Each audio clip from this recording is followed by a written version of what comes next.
Hi there, and welcome to this week's video. We're going to jump right in this week because there's some important things we want to talk about as it relates to our social context.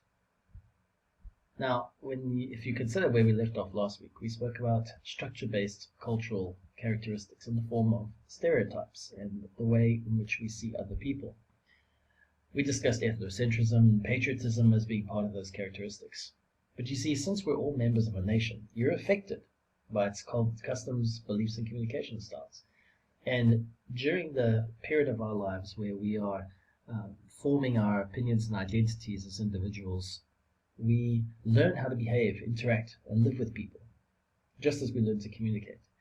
And of course, different nations, societies, and cultures take different views of various different things, and that's what we've been discussing over the past several weeks. But how does that then begin to affect some of the ways in which we see other people? For example, high context cultures, the spoken words are less important than the contextual factors. In low context culture, the message is what's important. And with collectivists, they stress the group benefit, and individualists stress the individual person and dreams and goals and achievements. And as a result of these different ways of seeing the world, we find ourselves in and out of certain groups. Now, what do we mean by these groups? Well, we have a concept that we call group variability. We are all part of membership groups, whether we choose to be part of them or not. Involuntary membership groups are groups to which you belong, and you have no choice of belonging to those groups. For example, an age group, a race group, and perhaps even a gender group, even though that's a little bit more under discussion these days. Voluntary membership groups include the groups to which you consciously choose to belong. For example, your political party, or a religion, or an occupation. Non-membership groups are groups to which people do not belong. Now, like membership groups, non-membership groups can be voluntary or involuntary. Some people may want to belong to a particular group, but they're unable to join because they don't have the qualifications. For example, there may be a group that's for under 18s only. Well, I guess I don't qualify. There may be other groups that are based on people that only have certain degrees and qualifications, in which case others won't qualify. The distinction is important because people who are eligible to join a group but choose not to belong are more likely than ineligible non-members to accept and embrace these norms and behaviors of different groups. Now, that may sound a little technical, but it is important for us to think about these in-groups and out-groups. Because when we think about an in-group, a group whose norms, aspirations, and values shape the behavior of its members, and an out-group, a group whose attributes are dissimilar from those in the in-group, that is when we begin to stereotype and think through people in certain ways. For example, as you look at this picture, what are the different in-groups and out-groups here? What is the different relationships that are in play within these different discussions? In-groups and out-groups help us think through our role relationships, which is our relative position in the group with an expected set of verbal and non-verbal behaviors.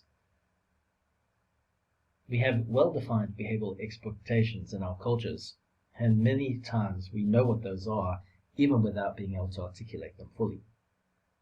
If you think back to the previous picture, in certain cultures it is paramount that a student has a respect for the teacher, even if they don't agree with them or they're having a conflict with them.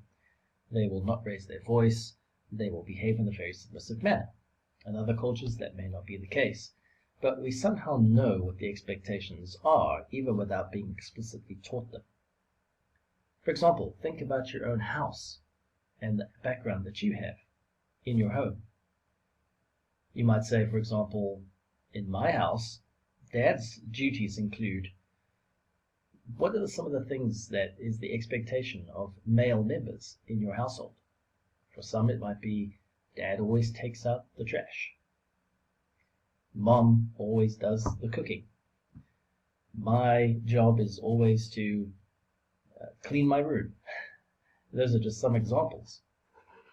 And it may be different and varies from house to house and culture to culture, but chances are those things were never sat down and discussed on an ongoing basis. It was just kind of an expectation, because these roles prescribe with whom and about what and how I am to communicate with others.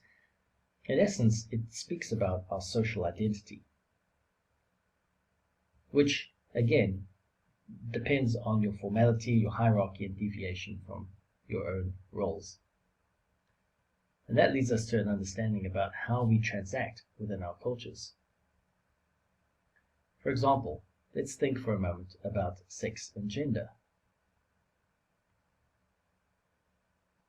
What are some of the stereotypes that exist in your family about gender? What about in your culture as a whole? And then what about in your national culture? Now, I want you to think about this as an exercise for a moment, because maybe the roles of a gender in your home is different to what it generally is within your cultural group, or it may be different to what is within your national culture as a whole. Or you may be very, quote-unquote, stereotypical.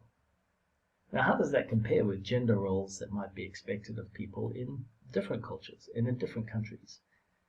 What happens if the roles and expectations of men and women in the home vary to such an extent that there will be some kind of a cultural clash whenever these two groups collide?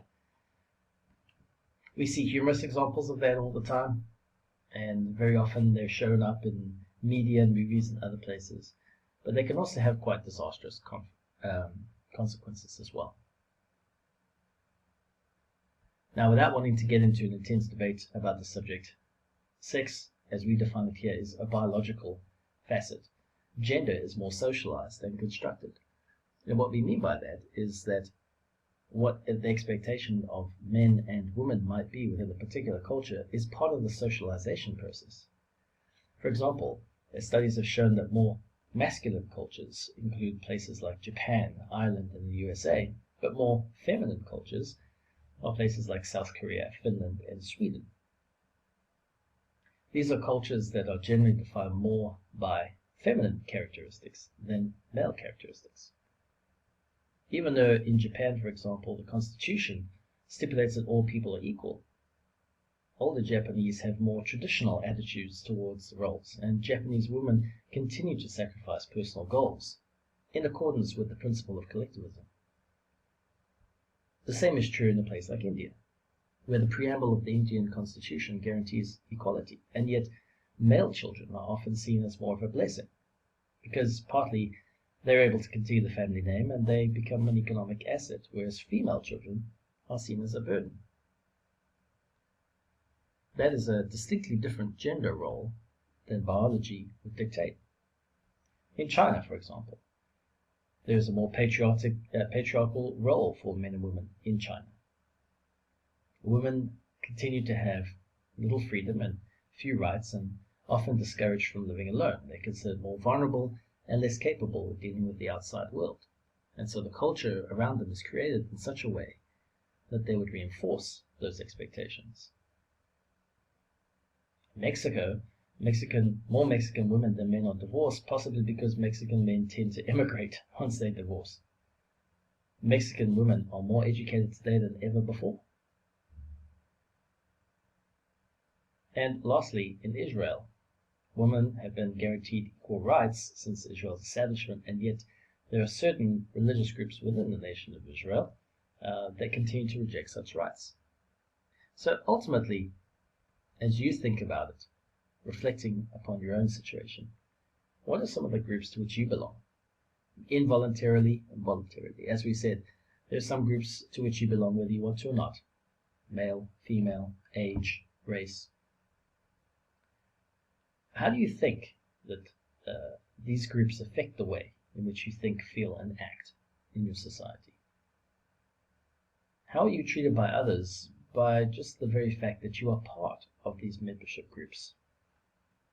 And perhaps a question for some deep pondering on your own is, what are some groups to which you would like to belong, but do not belong to? See, this is all part of the discussion that we had a few weeks ago when we were speaking about knowing who you are. In order for us to communicate effectively across various cultural proclivities, it is important that we have a deep understanding of who you are as an individual. It is not simply enough for us to look around us, at the world around us, and consider the way in which other people across various places and cultures, and even within our own cities, tend to interact. Why do they do the things they do? Why do they act the way and talk the way that they do? Without first having a good, deep understanding, a self-awareness of who we are. And that is a difficult thing, because there's multiple aspects to our identities. Our identities are complex, and they're in part created through communication. People tell you who you are. You tell yourself who you are. They're often created in spurts, and that there are many times, for example, you might have heard people say, I'm finding myself. What does that mean? It means that at different times in people's lives, they struggle with who they are and who they want to be. Oftentimes, our identities are multiple. It doesn't mean that we suffer from schizophrenia. It just means that we can be a part of different groups at the same time. Different social groups, sporting groups, church groups, age groups. Those can all be part of who we are at the same time. They're also influenced by society, as we've been looking at today. How does your society tell you what you're supposed to be? And how well do you wear that label? They're also dynamic in the sense that identities change. People tend to view themselves differently. What it means to be a quote-unquote European looks different today than perhaps what it did about 50 years ago, for example. Europeans were always considered to be mostly white Anglo-Saxon Protestants. Now, as you look across countries like the UK and the Netherlands, there are increasingly indigenous populations there that don't look like and act like that at all, but yet they're fully European.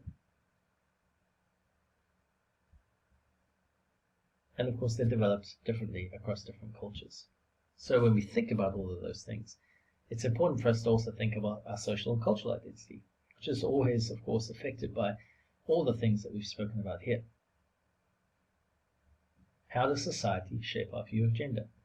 And that's an important concept that I want us to think about, because it absolutely affects the way in which we view others and want to communicate with them.